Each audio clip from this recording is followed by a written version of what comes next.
With most games of Mancala, the sowing of seeds is performed upon a straight line, occasionally traveling around a bend in order to continue the sowing process. But sometimes the sowing process takes a path that is something other than straight. Some versions actually force the players to engage in a serpentine path in order to progress. Let's just hope that a game doesn't require the players to get biblical. Greetings and welcome to Checkpoint Gaming, Mancala. With this episode, we'll be going over Gabata. With Gabata, it is a 3-rank Mancala game that originates from Ethiopia, where its players are trying to capture the pieces of the other player through that of sowing, and is characterized by a race at the beginning of the game that sees the players engaging in simultaneous movement of the pieces until one player has sown a seed into an empty pit. With the capturing of seeds, it occurs when a seed is placed into an empty pit, causing all enemy pieces found in the column of said pit to be captured. With the board itself, it consists of a 3x6 grid with an occasional storage pit, known as a store, on either end of the board. With a player's given territory, it consists of the pits found closest to them, which is known as their back row, and the 3 pits of the middle row found to their right. So each player owns the 6 pits found in front of them as well as the 3 rightmost pits found in the middle row. At the start of the game, each pit is to possess 3 seeds, with sowing being done in a counterclockwise direction in the following pattern. Starting in the bottom left-hand corner with the back row's first pit, movement moves right along the back row. Once reaching the 6th pit, movement is to move up to the middle row to the pit that is found right above the 6th pit. From there, sowing is to travel left to the 3rd pit found to the player's right. Once reaching this given pit, sowing is to move into the opponent's first pit. From there, this sowing process is to be mirrored upon the other half of the board. So movement looks like this. Starting from the left-hand corner, 6 right along the near row, up 1 then 2 left along the middle row, up to the far left corner of the board, 6 left along the far row, down 1 then 2 right along the middle row, down to the far right corner of the board, and then 6 right along the near row. Continue this process until the game comes to an end.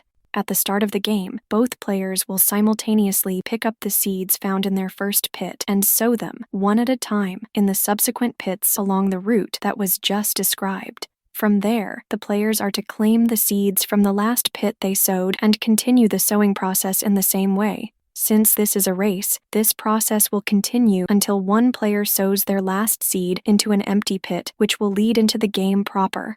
Once the race reaches this point of the game, the players will take turns sowing, starting with the player who sowed their last seed into the empty pit. In order to move, the player is to select one of their own pits and sow in the direction as described earlier.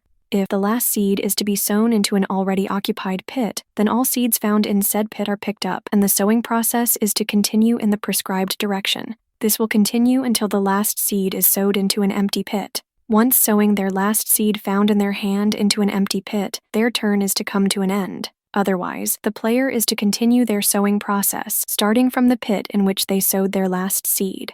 At the end of the player's turn, then it'll be the opponent's turn. When one of the players has their side of the board emptied of pieces, the opponent will then capture all of the seeds found on their side of the board. When one player has captured all of the seeds from the board, then that player has won the game. If both players are in possession of captured seeds, then the players are to reload their pits in the following manner. The player who is in possession of the least amount of seeds, who is known as the weaker player, is to reload their pits first, starting with the leftmost hole in the row nearest them. With the reloading of the pits, 3 seeds are sown into each pit. If the last pit will only possess 1 or 2 seeds, then the stronger player will use the seeds that they possess and bring said pit up to 3. From there, the stronger player will fill their side of the board with their seeds, matching the number of seeds the weaker player possesses. The stronger player is to then place their excess seeds into their given store. Once that is done, the game will resume with the players selecting one of their own pits and engage in sowing as usual. Continue play until the win condition is met. So with that said, that is what you need to know about how to go about playing Gabata. With that taken care of, we can start talking about how to go about playing Hawalis. If you liked this episode, feel free to give it a like. And if you want to stay up to date on any future episodes we upload, go ahead and subscribe. You can also support us on Patreon for as little as $1 a month at patreon.com/checkpointgaming. See you in the next episode and happy gaming.